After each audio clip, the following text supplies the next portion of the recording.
আসসালামু আলাইকুম, স্বাগত জানাচ্ছি চ্যানেল আই সংবাদে। সংবাদ কক্ষে আপনাদের সাথে আছি আমি প্রিয়াঙ্কা। বিস্তারিত সংবাদের শুরুতেই জানিয়ে দিচ্ছি ফ্রেশ আটা ময়দা সুজি সংবাদ শিরোনামগুলো। যুদ্ধ স্থায়ীভাবে বন্ধে ইরান যুক্তরাষ্ট্র বৈঠকের জন্য প্রস্তুত। পাকিস্তানের রাজধানী ইসলামাবাদ, সেনাবাহিনীর তদারকিতে কড়া নিরাপত্তা ব্যবস্থা।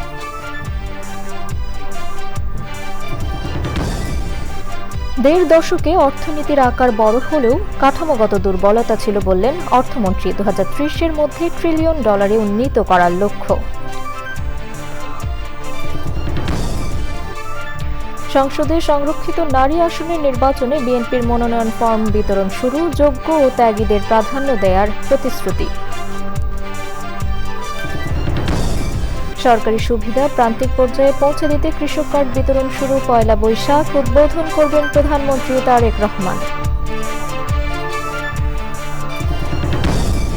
এবং এবছর বজ্র ঝড় বেড়ে তাপপ্রবাহ কমার পূর্বাভাস। বজ্রপাত থেকে রক্ষায় আগাম সতর্ক ব্যবস্থা না নিলে মৃত্যু বেড়ে যাওয়ার আশঙ্কা।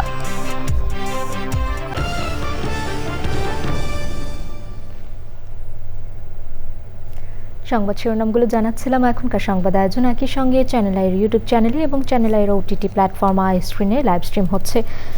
যাচ্ছে বিস্তারিত সংবাদ এবং শুরুতেই ইরান যুদ্ধের 42তম দিন।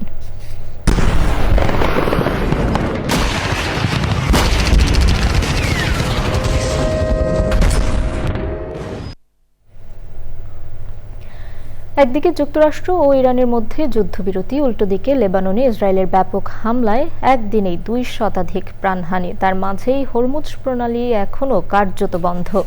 এমন বাস্তবতায় স্থায়ীভাবে যুদ্ধ বন্ধে আজ পাকিস্তানের রাজধানী ইসলামাবাদে যুক্তরাষ্ট্র ও ইরানের মধ্যে শুরু হচ্ছে আলোচনা। তবে আল জাজিরা জানিয়েছে বৈঠক শনিবার সকালেও শুরু হতে পারে।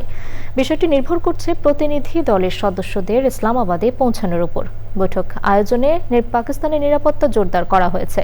ইসরায়েলি প্রধানমন্ত্রী নেতানিয়াহু লেবাননের সঙ্গে শান্তি আলোচনার কথা বললেও তার প্রতিরক্ষা মন্ত্রী যুদ্ধ চালিয়ে যাওয়ার ঘোষণা দিয়েছেন। রিয়াজ ইসলামের রিপোর্ট। ইরান ও যুক্তরাষ্ট্রের মধ্যকার 6 সপ্তাহের সংঘাত শেষে 2 সপ্তাহের যুদ্ধবিরতি চলছে। স্থায়ীভাবে যুদ্ধ বন্ধে পাকিস্তানের রাজধানী ইসলামাবাদে ইরান ও যুক্তরাষ্ট্রের আলোচনা। ইরান এবং মার্কিন যুক্তরাষ্ট্রের মধ্যে আলোচনায় 2 দেশের প্রতিনিধি হিসেবে কারা থাকতে পারেন সেই তালিকা দিয়েছেন পাকিস্তানের কর্মকর্তারা। মধ্যস্থতাকারী পাকিস্তানের পক্ষে থাকবেন প্রধানমন্ত্রী শাহবাজ শরীফ, সেনাপ্রধান আসিফ মুনির, পররাষ্ট্রমন্ত্রী ইসহাক দার, দেশটির জাতীয় নিরাপত্তা উপদেষ্টা এবং গোয়েন্দা সংস্থা ISI প্রধান আসিফ মালিক। মার্কিন ভাইস প্রেসিডেন্ট জেডি ভ্যান্সের নেতৃত্বে তার সঙ্গে থাকবেন ডোনাল্ড ট্রাম্পের বিশেষ দূত স্টিভ উইটকফ, জামাতা জ্যারেড কুশনার এবং মার্কিন সামরিক বাহিনীর সেন্ট্রাল কমান্ড স্যান্টকম এর প্রধান অ্যাডমিরাল ব্র্যাড কুপার। আর ইরানের প্রতিনিধি দলে থাকতে পারেন ইরানের পার্লামেন্ট স্পিকার মোহাম্মদ বাগের গলিবাফ, পররাষ্ট্রমন্ত্রী আব্বাস আগারচি এবং উপপররাষ্ট্রমন্ত্রী মাজিদ তাখত রাভেনচি। পাকিস্তানের পক্ষ থেকে জানানো হয়েছে 2 দেশ আলাদা রুমে বসবে এবং পাকিস্তানি কর্মকর্তারা তাদের মধ্যে বার্তা আদান প্রদান করবেন। ধারণা করা হচ্ছে ইরান হরমুজ প্রণালীর নিয়ন্ত্রণ, মধ্যপ্রাচ্য থেকে মার্কিন সেনার প্রত্যাহার এবং তাদের মিত্রদের উপর হামলা বন্ধ সহ বিভিন্ন দাবি জানাবে।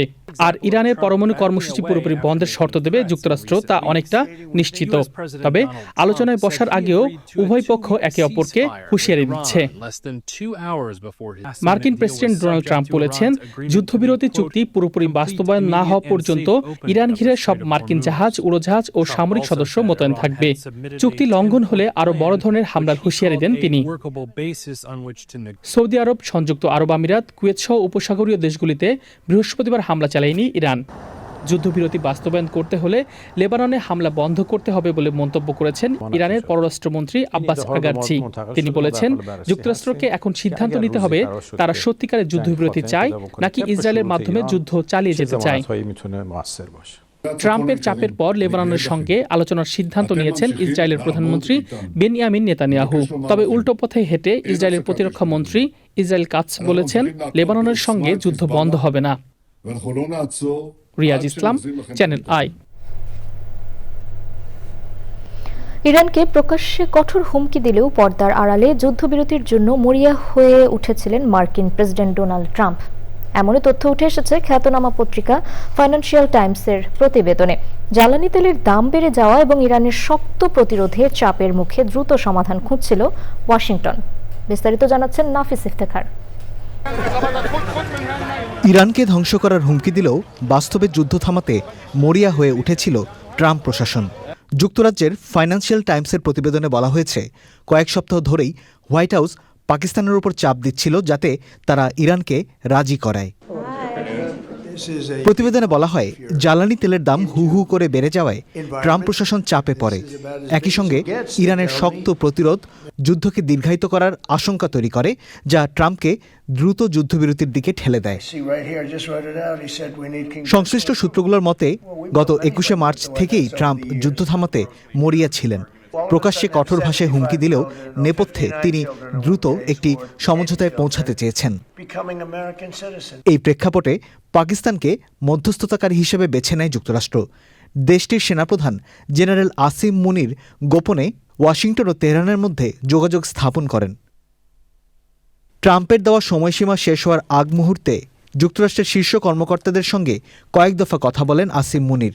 পরে ইরানের পররাষ্ট্রমন্ত্রীর সঙ্গে আলোচনা করে 2 সপ্তাহের যুদ্ধবিরতি চূড়ান্ত করা হয়। যুদ্ধবিরতির ঘোষণা দেওয়ার কয়েক ঘণ্টা আগেও ট্রাম্প প্রকাশ্যে হুমকি দিয়েছিলেন। এতে তার প্রকাশ্য অবস্থান ও নেপথ্যের কূটনৈতিক তৎপরতার মধ্যে স্পষ্ট বৈপরীত্য দেখা গেছে। নাফিস ইফতেখার, চ্যানেল আই। এবারে অন্যান্য সংবাদ। গত 1.5 দশকে বাংলাদেশের অর্থনীতির আকার বড় হলেও এর কাঠামোগত অনেক দুর্বলতা ছিল বলে মন্তব্য করেছেন অর্থমন্ত্রী আমির খসরু মাহমুদ চৌধুরী। সংসদে 300 বিধিতে বিবৃতিতে তিনি বলেন, বর্তমান সরকারের লক্ষ্য 2030 সালের মধ্যে বাংলাদেশের অর্থনীতি $1 ট্রিলিয়ন উন্নীত করা। চকর মালিথা রিপোর্ট। শুক্রবার সকালে সংসদ অধিবেশন শুরু হলে স্পিকার শুরুতেই 300 বিধিতে অর্থমন্ত্রীকে সংসদে বিবৃতি দেওয়ার অনুরোধ করেন। অর্থমন্ত্রী আমির খসরু মাহমুদ চৌধুরী 2005-06 বিএনপির নেতৃত্বাধীন 4 দলীয় জোট সরকারের শেষ অর্থবছর, বিগত আওয়ামী লীগ সরকারের শেষ 2023-24 অর্থবছর এবং আওয়ামী লীগ সরকারের 2024-25 অর্থবছরের সামষ্টিক অর্থনীতির সূচক, সামাজিক খাতের সূচক এবং প্রাতিষ্ঠানিক অবস্থার চিত্র তুলে ধরেন। বিগত 16 বছরে ফ্যাসিবাদী সরকার অর্থনীতিতে সীমাহীন দুর্নীতি, লাগামহীন লুটপাটের মাধ্যমে অর্থনীতিকে ধ্বংসের দ্বারপ্রান্তে নিয়ে দাঁড় করানোর পাশাপাশি সামাজিক ও প্রাতিষ্ঠানিক খাতকে অকার্যকর করে দিয়েছে। উক্ত সময়কালে অর্থনীতির আকার বৃদ্ধি পেলেও এর ভিতরে বেশ কিছু কাঠামোগত দুর্বলতা ধীরে ধীরে প্রকট হয়ে ওঠে। রাষ্ট্রের গুরুত্বপূর্ণ প্রতিষ্ঠানগুলোকে দলীয়করণ ও দুর্নীতির মাধ্যমে ধ্বংস করা, যা বিগত ফ্যাসিস্ট সরকার সুনিপুণভাবে করে গেছে। বিগত সময়ে বিভিন্ন আর্থিক ও অর্থনৈতিক প্রতিষ্ঠানের কার্যকারিতা দুর্বল হয়ে পড়েছে। ব্যাংকিং খাতে সুশাসনের ঘাটতি, ঋণ খেলাপি বৃদ্ধি এবং তদারকি ব্যবস্থার দুর্বলতার কারণে অর্থনীতির ব্যাকবোন হিসাবে খ্যাত আর্থিক খাত ধ্বংসের কিনারায় এসে দাঁড়িয়েছে। এটি কোনো দুর্ঘটনা নয়, এটি দীর্ঘ দেড় দশকের অব্যবস্থাপনা, রাজনৈতিক বিবেচনায় ঋণ প্রদান, সুশাসন, জবাবদিহিতার অনুপস্থিতির অনিবার্য পরিণতি।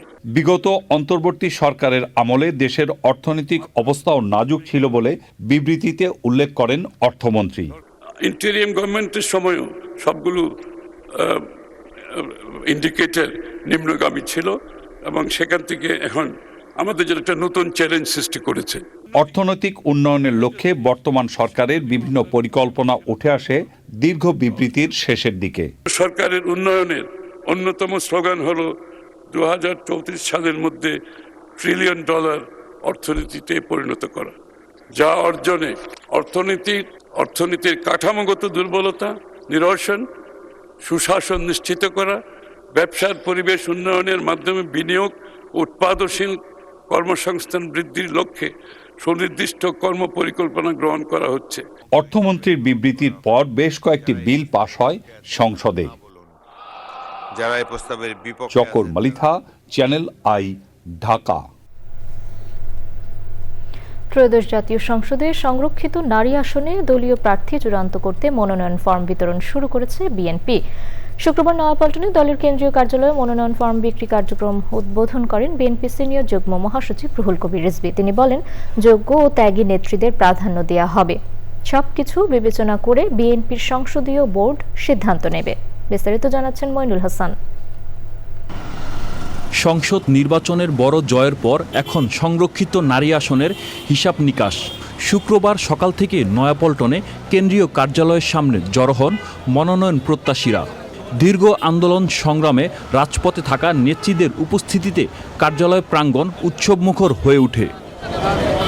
নির্বাচন কমিশনের ঘোষিত তফসিল অনুযায়ী মোট 50টির মধ্যে বিএনপি নেতৃত্বাধীন জোট পাবে 36টি আসন।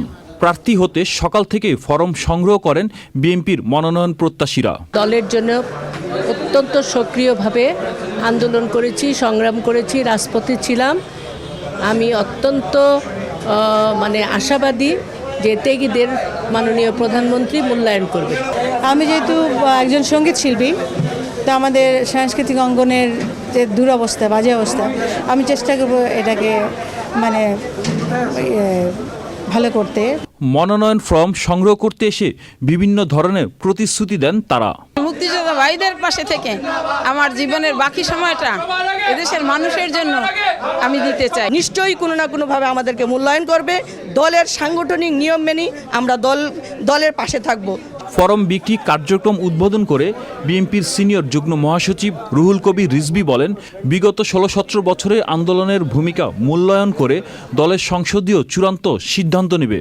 আন্দোলনের ভূমিকা, বিগত 16 বছরের আন্দোলনের ভূমিকা, 17 বছরের আন্দোলনের ভূমিকা, আপনাদের দক্ষতা এবং পার্লামেন্টে কথা বলার যে যোগ্যতা এবং অন্যান্য সমস্ত যোগ্যতা থাকা দরকার, সবগুলো বিবেচনা করেই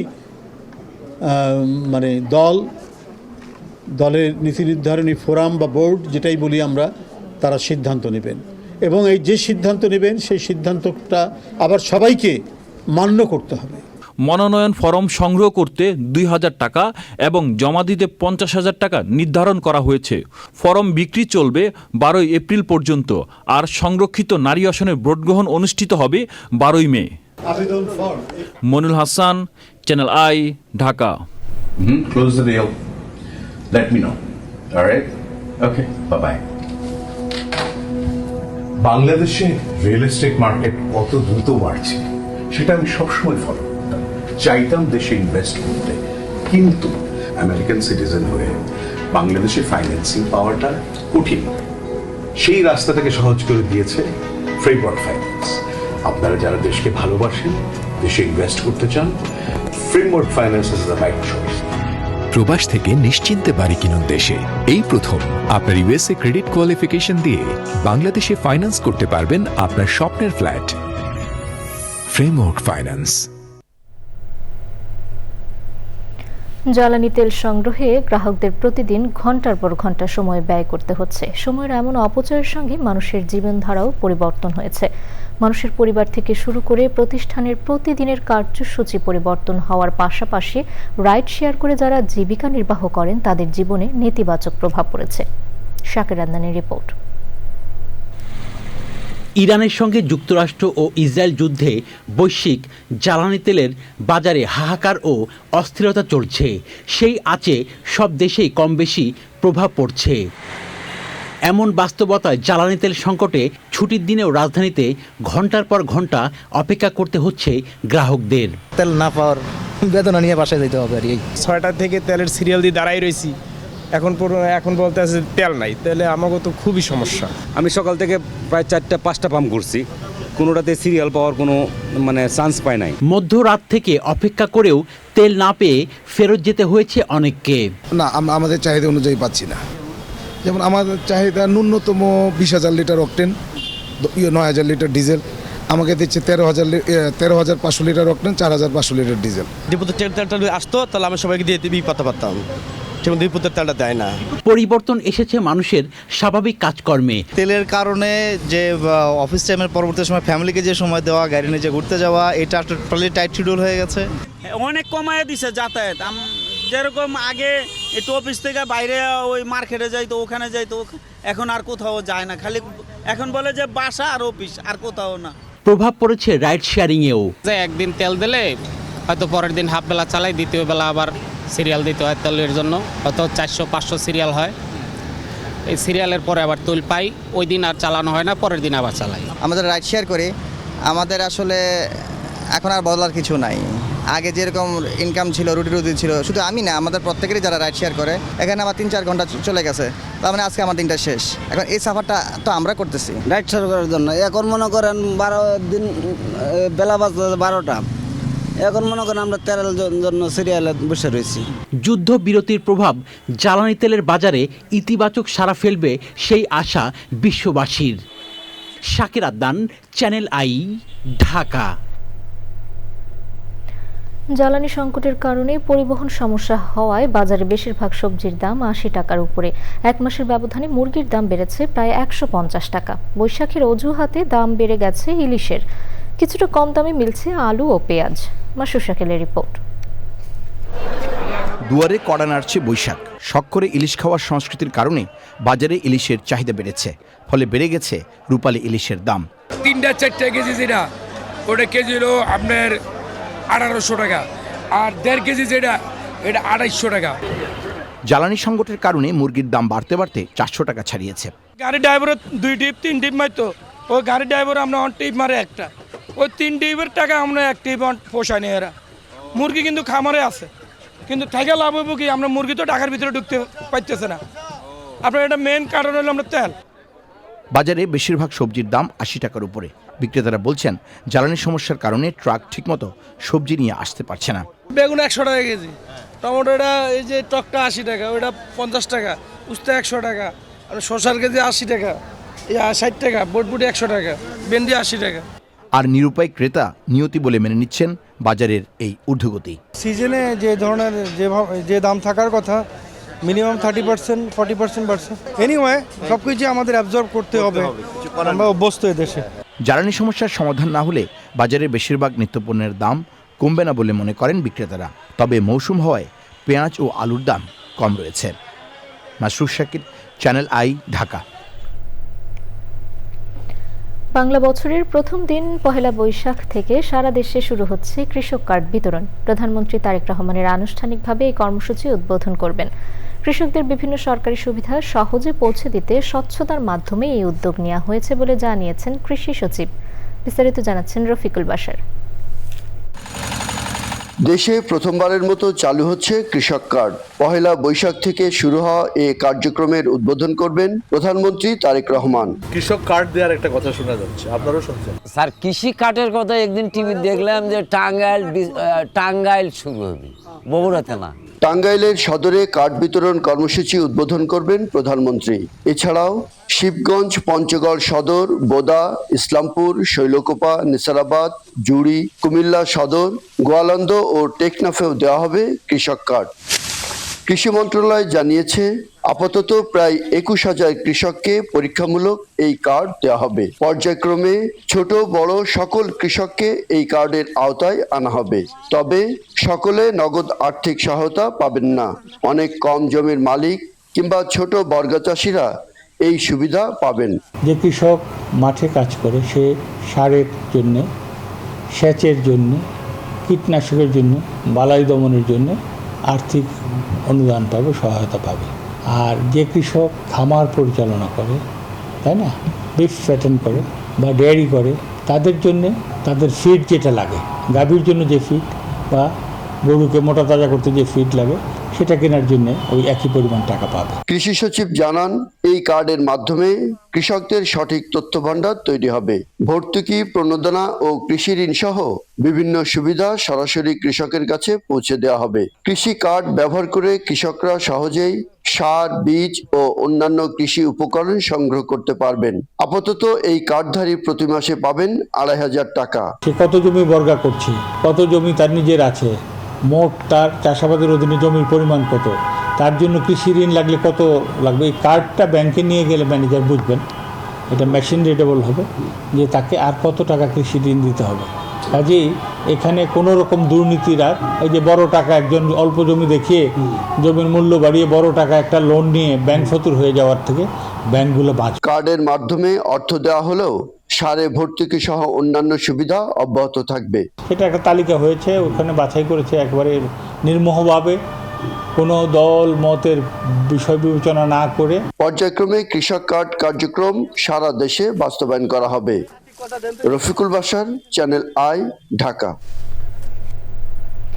গেল ক বছরের তুলনায় এবছর তাপপ্রবাহ কম হবে। এর মূল কারণ অনেক বেশি বজ্রঝড়। আবহাওয়া অফিসের পূর্বাভাস বলছে বজ্রপাত বেশি হওয়ার বিষয়ে আগে থেকে সতর্ক না হলে মৃত্যুও বাড়তে পারে। বজ্রধ্বনি শোনার সঙ্গে সঙ্গে নিরাপদ আশ্রয়ে যাওয়ার পরামর্শ দিয়ে বজ্রপাত রক্ষা থেকে পাওয়ার আরও কিছু উপায়ও জানিয়েছেন আবহাওয়াবিদরা। পান্থ রহমান জানাচ্ছেন। এপ্রিল মে শুরু হয়েছে কালবৈশাখীর মৌসুম, সে সঙ্গে শঙ্কারও শুরু।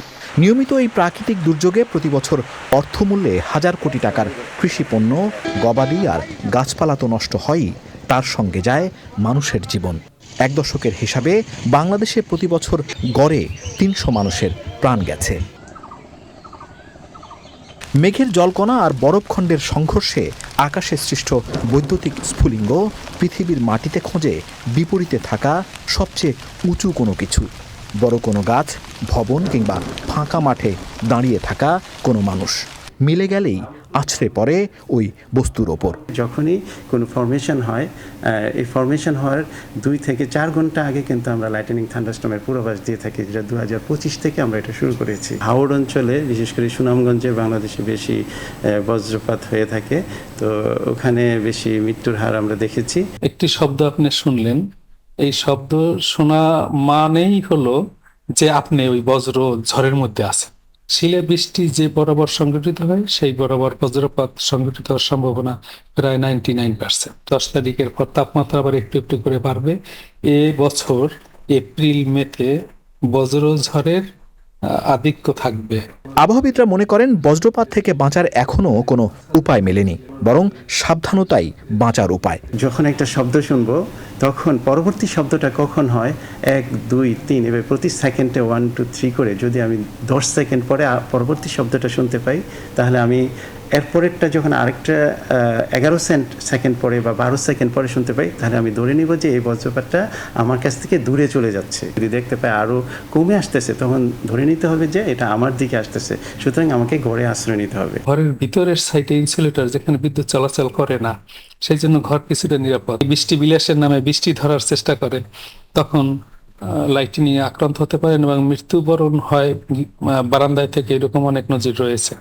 সেই কারণে কোনো কর্মী বারান্দায় থাকা যাবে না। ইভেন বাথরুমের যে কল, সেগুলো তো পানির ট্যাঙ্কি থেকে ছাদে, পানির উপরে যদি বজ্রপাত হয় তাহলে ওই পাইপের পানির মাধ্যমে যদি পানি আপনি স্পর্শ করেন কোনো সময়, সেখানেও বজ্রপাতের অতীত আমাদের সারা পৃথিবীতে এরকম রেকর্ড রয়েছে। আবহাওয়া অফিস বলছে চলতি বছর তাপপ্রবাহ কমবে।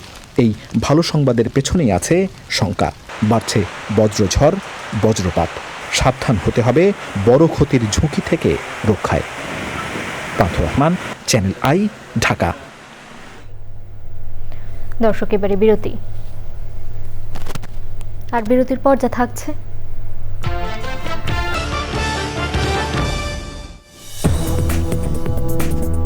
ফিরে এলাম বিরতির পর। জাতীয় রবীন্দ্রসঙ্গীত সম্মেলনের 44তম বার্ষিক অধিবেশন হচ্ছে। বাংলাদেশ শিল্পকলা একাডেমির জাতীয় নাট্যশালায় দুদিনের এই আয়োজন করেছে জাতীয় রবীন্দ্রসঙ্গীত সম্মেলন পরিষদ। সুলতানা হিমুর রিপোর্ট। সুন্দর পৃথিবী গড়ে তুলতে সংস্কৃতির বিকল্প নেই, এমন ঘোষণায় শুরু হলো জাতীয় রবীন্দ্রসঙ্গীত সম্মেলনের 44তম বার্ষিক অধিবেশন। বাংলাদেশ শিল্পকলা একাডেমির নাট্যশালায় দুদিনের এই আয়োজন উদ্বোধন করেন অধ্যাপক সিরাজুল ইসলাম চৌধুরী। সভ্য পৃথিবী গড়ে তুলতে সংস্কৃতির চর্চার গভীরে যেতে হবে বলে অভিমত প্রকাশ করেন বিশিষ্টজনেরা। মানুষের মেহনতি মানুষের ওপরই সভ্যতা যাত্রা, সভ্যতার অগ্রগতি নির্ভর করছে, এবং তিনি দুঃখ করেছেন যে ওপারে তিনি ওপারে গেছেন, কিন্তু তাদের জীবনে, কৃষকের জীবনে, মেহনতি মানুষের জীবনে তিনি প্রবেশ করতে পারেননি। আজকে নানাভাবে সমাজকে আক্রান্ত করা হচ্ছে ধর্মের নামে, ধর্মান্ধতা দিয়ে এবং ধর্মের বিকৃত ব্যাখ্যা দিয়ে। এই সমস্ত কিছু থেকে বের হয়ে আসার জন্যে আমাদের অবশ্যই সংস্কৃতিকে আরও দৃঢ়ভাবে ধারণ করতে হবে।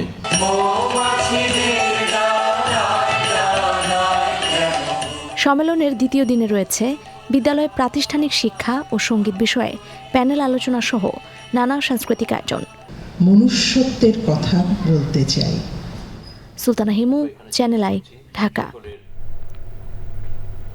এবারে নিটোল টাটা কৃষি সংবাদ।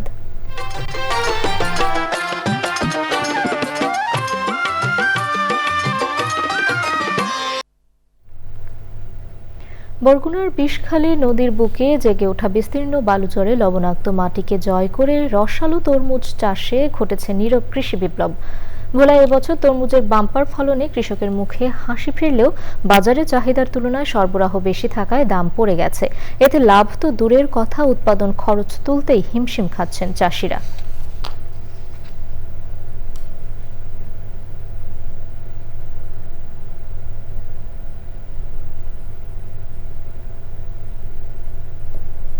এবারে প্রকৃতি সংবাদ।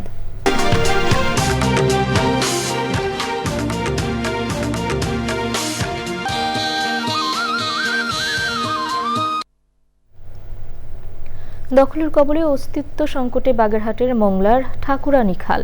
শহরের পানি নিষ্কাশনের প্রধান পথ এই খালের বড় অংশই এখন প্রভাবশালীদের দখলে।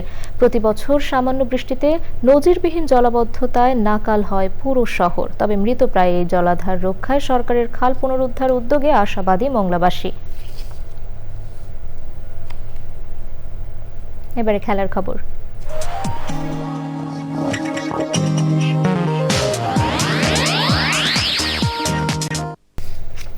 দর্শক, সবশেষে ফ্রেশ আটা ময়দা সুজি সংবাদ শিরোনামগুলো জানিয়ে দিচ্ছি আরও একবার। যুদ্ধ স্থায়ীভাবে বন্ধে ইরান যুক্তরাষ্ট্র বৈঠকের জন্য প্রস্তুত। পাকিস্তানের রাজধানী ইসলামাবাদ, সেনাবাহিনীর তদারকিতে কড়া নিরাপত্তা ব্যবস্থা। দেড় দশকে অর্থনীতির আকার বড় হলেও কাঠামোগত দুর্বলতা ছিল বললেন অর্থমন্ত্রী। 2030-এর মধ্যে $1 ট্রিলিয়ন উন্নীত করার লক্ষ্য। সংসদে সংরক্ষিত নারী আসনের নির্বাচনে বিএনপির মনোনয়ন ফর্ম বিতরণ শুরু। যোগ্য ও ত্যাগীদের প্রাধান্য দেওয়ার প্রতিশ্রুতি। সরকারি সুবিধা প্রান্তিক পর্যায়ে পৌঁছে দিতে কৃষক কার্ড বিতরণ শুরু 1 বৈশাখ। উদ্বোধন করবেন প্রধানমন্ত্রী তারেক রহমান। এবং এবছর বজ্র ঝড় বেড়ে তাপপ্রবাহ কমার পূর্বাভাস। বজ্রপাত থেকে রক্ষায় আগাম সতর্ক ব্যবস্থা না নিলে মৃত্যু বেড়ে যাওয়ার আশঙ্কা।